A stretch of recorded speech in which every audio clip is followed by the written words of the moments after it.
Selamat pagi Pak Fahmi.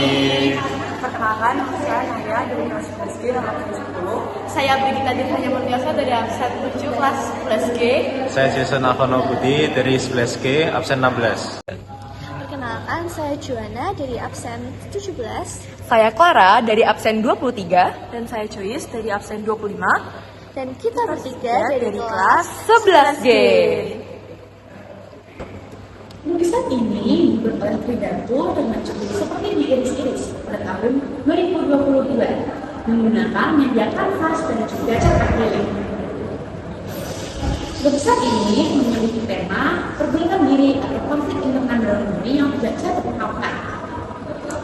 Lukisan seperti diiris-iris ini, Tridato memberikan warna, garis, dan juga tekstur yang kuat sebagai unsur utama pembentukan solusi emosional pada lukisan ini. Dominasi palet warna biru dalam beragam gradasi mulai dari biru muda, biru tua, turquoise, hingga biru keputihan memberikan kesan yang dingin dan juga melankolis. Sedangkan latar belakang dengan biru keputihan memberikan panas yang menunjukkan dua situasi yang tengah. Lalu garis-garis tebal yang berwarna dan juga ekspresif yang ada di sekitar kedua wajah membentuk pola bergelombang yang memberikan kesan getaran dan juga irisan batin. Lalu cat akrilik yang asalnya juga berlapis memperkuat kesan tergores. Selanjutnya, karya ini menerapkan keseimbangan simetris melalui penempatan dua wajah di tengah. Meskipun tidak identik, sehingga tetap memberikan dinamika visual.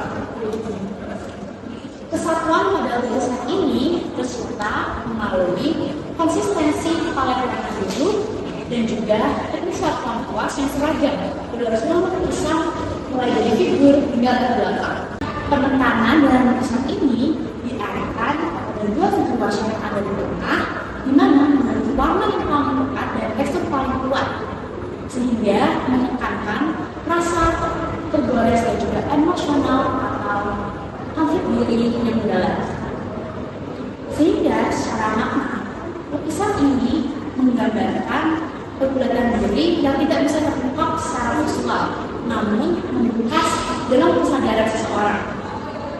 Lalu, tulisan-tulisan yang sama ini menggambarkan pikiran atau perasaan yang tidak bisa terbuka. Dan juga, garis-garis kasar ini mempertegas kesan tergores dan juga emosional yang ada pada konflik batin seseorang. Sekian dari saya, terima kasih. Selamat siang Pak Fahmi, pada kesempatan kali ini saya akan menganalisis sebuah karya seni yang dibuat oleh Tridato yang berjudul Oyoyo. Karya ini dibuat pada tahun 2022 di atas media yang adalah kanvas yang berukuran 90 x 90 cm dengan menggunakan cat akrilik. Dapat kita lihat secara visual bahwa karya ini terdiri dari 4 warna utama, yaitu warna putih, warna hijau, warna biru, dan juga warna coklat. Dengan kombinasi antara empat warna ini menunjukkan adanya perasaan yang begitu dalam dan juga sistematis namun tetap tenang. Selain itu juga terdapat sebuah bentuk-bentuk berupa sebuah manusia yang tersebar di seluruh bagian dari lukisan ini. Selain itu juga terdapat yaitu garis, di mana garis ini dapat kita lihat dalam bentuk yaitu tanda serta adalah orang yang menunjukkan bahwa tempat untuk terjadinya adanya perpindahan ataupun transisi menuju sebuah tempat yang baru. Selain itu juga terdapat bagian bentuk abstrak yaitu berupa seperti batuan yang berbentuk bulat. Selanjutnya, empat warna yang dapat di lukisan ini berupa warna hijau, warna putih, biru, dan juga warna coklat menunjukkan kesatuan yaitu sebuah dalam setiap unsur dari lukisan ini tetap jadi satu dan enak kepada para pengunjung. Saya itu juga center of entrance yaitu berupa tanda dan juga lorong yang menjadi bagian penting untuk tema dari lukisan ini yaitu berupa transisi menuju kehidupan yang lebih baru. Selain itu, keseimbangan dari lukisan ini merupakan keseimbangan asimetris, di mana dalam setiap unsur dari karya seni ini tersebar dan bentuknya juga terdapat yang berbeda berbeda-beda. Sehingga walaupun untuk dari LSM ini merupakan asimetris, namun tetap kita dapat melihat bahwa makna yang nantinya akan didapatkan oleh para pengunjung itu juga dapat dinikmati secara langsung, dan juga kita menjadi lukisan ini walaupun secara aplikasian dari cetak menggunakan luas cukup beragam, yaitu berupa ditarik ke atas dan ke bawah. Namun sebenarnya tekstur dari lukisan ini merupakan tekstur yang cukup bagus. Dan bisa kasih. Semua pada kesempatan ini saya akan menjelaskan tentang ketiga lukisan ini. Ketiga lukisan ini bernama Geopark Cowboy. Nama ini Geopark Cowboy 00, yang paling kiri itu 01, yang tengah 02. Lukisan ini dibuat dengan karya Ati Arwinda pada tahun 2019. Nah, pada lukisan ini memiliki warna yang sangat mencolok dan terang, seperti oranye, hijau, dan merah.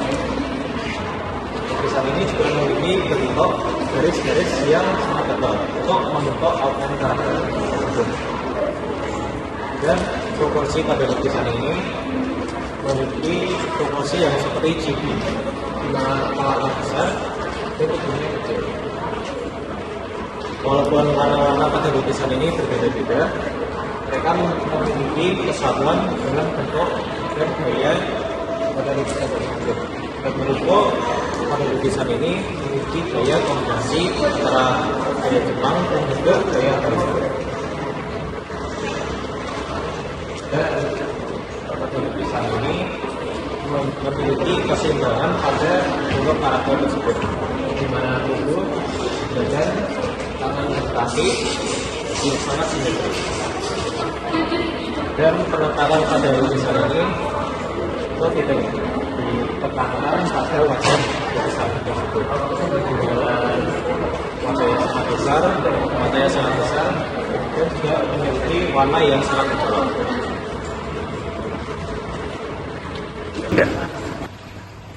Baik, karya saya pilih berjudul Wildlife Tourism on the Planet Workers Series karya Agus Putri Suryani yang dibuat pada tahun 2024. Bermediakan akrilik dan kanvas berukuran 150 dari 130 cm. Lukisan ini bertemakan hubungan antara manusia dengan alam, manusia modern dengan alam dengan satwa liar. Makna yang bisa kita petik dari lukisan ini yaitu ada sosok astronot yang menggambarkan kita sebagai manusia modern, kita hidup di dunia yang canggih, namun dengan background hutan, satwa liar. Di situ kita sering sadar bahwa manusia itu hanya datang sebagai turis yang ingin mengambil alih atau menguasai dunia, sedangkan dunia itu bukan milik mereka. Nah, unsur seni yang bisa saya dapat dari lukisan ini, yang pertama tentu saja terdapat pada warnanya. Ada warna hijau, coklat, kuning, oranye yang sangat kontras dengan warna putih dan abu-abu yang terdapat pada akar. Yang kedua adalah bentuk. Bisa kita lihat bentuk hewannya sangat unik, terutama pada harimau. Dan yang ketiga ada garis. Jika kita perhatikan lebih detail lagi, garis-garis ini menambah kontur agar mempertegas lukisan-lukisan di setiap bentuk yang ada. Dan yang keempat ada ruang. Ruang itu seolah-olah menggambarkan fungsi, seperti ada sungai, ada hutan, ada kebun. Dan prinsip seni yang bisa saya dapat, yang pertama itu adalah kesatuan. Jika dilihat sekilas, gambar ini tuh warnanya tampak bertabrakan. Seperti yang saya bilang sebelumnya, ada warna hijau dan asalnya itu berwarna putih abu-abu. Namun seolah-olah lukisannya itu menyatu. Yang kedua ada irama. Irama bisa kita lihat dari gayanya di sini sama, di situ sama, di situ dengan di sini sama. Itu berirama. Lalu selanjutnya ada proporsi. Proporsi yang bisa kita temukan ada astrolognya dengan hewan di belakang. Kalau hewan di belakang biasanya kita melukis cenderung lebih kecil karena jaraknya cukup jauh. Namun di sini dibuat unik, jadi proporsinya itu disamakan dengan astrolognya, sehingga menambahkan kesan surrealis. 3. Pada kesempatan ini, saya akan membahas sebuah karya seni yang sangat menarik perhatian saya yang berlokasi di Semarang, Galeri. Karya ini berjudul The Dissonant Trinity, karya Heru Yoga yang dibuat pada tahun 2025 dengan menggunakan cat minyak di atas kain linen dengan ukuran 200 x 160 cm. Ketika saya melihat lukisan ini, yang terlihat adalah 3 figur manusia yang bentuk tubuhnya sudah tidak normal lagi. Mereka berdiri di tepi pantai dengan latar belakang berwarna biru yang sangat cerah ini. Di sini yang berjudul Dissonant Trinity berarti trinitas atau 3 kesatuan yang tidak harmonis. Dari sini kita dapat menangkap bahwa seniman ingin menyampaikan sesuatu tentang konflik atau ketegangan dalam diri manusia. Lukisan ini seperti menggambarkan bahwa terdapat sesuatu yang tidak beres dalam diri manusia, seperti kita ini terdapat diri yang tidak beres yang disembunyikan di balik kehidupan yang terlihat tenang dan baik-baik saja di depan umum. Selanjutnya, saya akan membahas 3 unsur seni rupa dalam karya ini. Yang pertama adalah garis, seperti ini. Ketika kita melihat garis-garis ini, jika kita perhatikan, garis-garis ini sangat ekspresif dan tidak beraturan.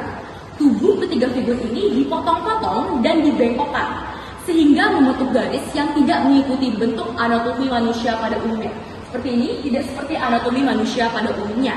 Tubuh mereka seperti dilipat, diputar-putar, dan dibengkokkan. Seperti ini contohnya. Setelah itu ada juga garis-garis tipis yang menghubungkan ketiga figur, seperti benang-benang yang mengikat ketiga figur ini seperti menjadi satu kesatuan. Yang kedua adalah warna. Yang paling mencolok adalah kontras pada warnanya. Latar belakang dengan menggunakan warna biru langit, sehingga laut-laut yang cerah, dan di tepi pantai ada pasir-pasir. Jika kita lihat terdapat warna merah darah, ungu, coklat yang sangat kontras dalam manusia ini. Di tengah terdapat gitar yang berwarna kuning yang sangat menjadi elemen yang sangat cerah. Terdapat kontras antara latar belakang dan kekacauan dari figur dari karya Heru Yoga ini, yang seolah menunjukkan perbedaan antara penampilan dari luar dan kondisi batin kita pada manusia saat ini.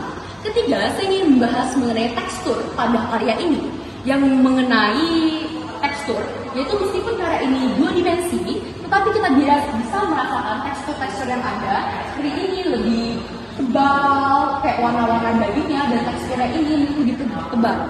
Seniman menggunakan cat yang tebal dari beberapa bagian untuk permukaan yang tidak merata. Setelah itu, tekstur pasir pantai yang sangat detail, yang bisa dilihat seperti ini, yang menunjukkan warna lebih halus dan detail. Sekarang saya akan membahas mengenai 3 prinsip seni rupa yang dibahas dalam karya ini. Pertama, terdapat keseimbangan, yaitu komposisi yang lukisan ini menggunakan keseimbangan asimetris. Jika kita lihat tidak sama, ya, yang itu tidak sama. Tetapi kita dapat merasakan keseimbangan yang ada dalam karya ini. Figur di sebelah kiri yang dengan rambut hitam ini, yang panjang itu kayak mengimbangi figur 2 ini yang terlihat lebih tinggi. Pembagian warna gelap, terang, dan juga merata, sehingga tidak ada satu bagian yang merasa lebih berat di sini. Kedua, yaitu adalah kesatuan. Meskipun setiap figur ini kayak hancur di bengkok-bengkokan itu, tetapi ada kesatuan yang mengikat antara 3 figur ini menjadi satu. Kesatuan ini tercipta dari pola distorsi yang berulang dan penggunaan warna yang konsisten. Terdapat juga garis-garis yang menghubungkan satu figur dengan figur lain. Seperti ini yang menghubungkan garis-garis ini. Ketiga figur ini seperti 3 bagian dari satu kesatuan yang sama yang mencerminkan konsep Trinity dalam judul karyanya, yaitu The Dissonant Trinity. Ketiga, terdapat penekanan, ya. Pusat perhatian kita langsung tertuju pada 3 figur ini yang menjadi pusat perhatian, di mana ketiga figur ini saling bertumpuk dan saling berinteraksi. Ekspresi wajah mereka yang tidak normal, bentuk tubuh yang tidak normal, membuat bagian ini menjadi titik fokus yang paling kuat dari karya ini. Gitar kuning yang berfungsi untuk menarik perhatian itu juga membuat warnanya semakin kontras antara gelapnya manusia ini dan latar belakang yang sangat cerah. Menurut pemahaman saya sendiri, Karya The Dissonant Trinity ini membicarakan tentang kondisi manusia modern yang saat ini terpecah-pecah. Dan kita semua yang hidup di dunia ini adalah objeknya. Kita sering dituntut untuk menjadi versi berbeda dari kita masing-masing. Seperti di sekolah, di teman-teman, di keluarga kita, di media sosial, kita dituntut untuk memiliki sifat-sifat yang berbeda sesuai dengan orang yang menurut kita, lingkungan, atau harga diri kita pribadi. Ketiga figur ini menyatu namun tetap terdistorsi karena melambangkan berbagai peran atau persona yang harus kita mainkan. Latar pantai yang tenang, kontras dengan langit yang biru ini juga memberikan kita penampilan yang damai, tetapi sebenarnya ada konflik internal yang ada dalam diri kita, yaitu tiga figur ini. Heru Yoga berhasil membuat kita berhenti dan merenungkan, sebenarnya siapa sih diri kita ini di tengah-tengah tuntutan hidup yang orang mau A, B, C gitu. Sekian, demikian saja analisis saya. Terima kasih atas perhatiannya. Selanjutnya, sekarang saya berada di Art Gallery dan saya sedang berada melihat lukisan, yaitu merupakan karya dari Kenny Moniaga yang berjudul Moment, The Veil of Tears. Nah, kalau kita lihat di sini, media yang digunakan dari seniman ini adalah media cat minyak yang dituangkan di kain bunga. Tentunya, lukisan ini memiliki tema. Temanya yaitu adalah bagaimana cara seniman ini dapat mengekspresikan dunia melalui lukisannya sendiri. Dan tentunya juga makna dari lukisan ini adalah bahwa mumet yang berasalkan dari bahasa Jawa berartikan mumet artinya kewalahan. Kewalahan ini sendiri apabila terus berada di diri kita tentunya akan menjadi sebuah tangisan. Dan juga kita melihat bahwa seni lukisan ini terdiri menggunakan warna biru yang artinya kesedihan dan juga warna merah yang artinya kemarahan, amarah dari seorang lukisan ini sendiri. Kalau kita melihat, jika menganalisis lukisan ini secara detail, lukisan itu tentunya memiliki unsur-unsur seni rupa. Unsur seni rupa yang pertama yaitu adalah garis. Kalau kita lihat di sini, tentunya lukisan ini untuk membangun sebuah struktur wajah, untuk membangun sebuah struktur dari bentuk didukung oleh garis dan juga garis lainnya. Selain itu, didukung juga dari warna-warna yang sangat dominan. Penentuan pemilihan warna sangat mendukung untuk keindahan dari lukisan ini. Warna yang pasti digunakan sebagai dominan dan kita lihat adalah warna merah sebagai objek yang digunakan oleh seniman ini, dan juga warna biru yang cenderung kehitaman yang digunakan sebagai background. Lalu juga prinsip yang terakhir yaitu adalah prinsip gelap terang. Salah satunya itu prinsip gelap terang ini mendukung untuk lukisan ini menjadi realistis, terutama bagi pengunjung atau penikmat dari karya lukisan ini, bahwa dengan adanya prinsip gelap terang membuat lukisan ini menjadi menyala. Dan juga jika kita menganalisis dari segi prinsip, tentunya prinsip dari lukisan ini menggunakan prinsip yang pertama, pusat perhatian. Apabila kita pertama kali melihat dan juga menganalisis lukisan ini, kita melihat bahwa terdapat suatu objek yang sangat mencolok. Objek dan juga lukisan ini membuat dari para penikmat karya ini sebagai sebuah pusat perhatian. Dan juga kalau kita melihat di lukisan ini terdapat gradasi warna, jadi gradasi warna kuning, keorangan ini, gradasi warna biru dan juga kehitaman, membuat menjadikan lukisan ini menjadi sebuah lukisan yang menyatu. Dan juga yang terakhir adalah kontras, di mana di lukisan itu terdapat sebuah penekanan terutama letak pada bentuk tubuh ini, dan juga sebuah yang menggambarkan sebuah pikiran yang menggambarkan bahwa di lukisan ini terdapat penekanan bahwa lukisan ini tidak sekedar sebagai objek atau tempat untuk mengekspresikan dirinya, tapi juga penekanan yang membuat para penikmatnya menjadi dapat menikmati karya ini. Oleh karena itu, karya ini memiliki makna yang sangat mendalam dan juga tentunya didukung oleh agar lukisan ini menjadi lebih indah dan dinikmati oleh banyak orang dengan adanya prinsip dan juga unsur seni rupa.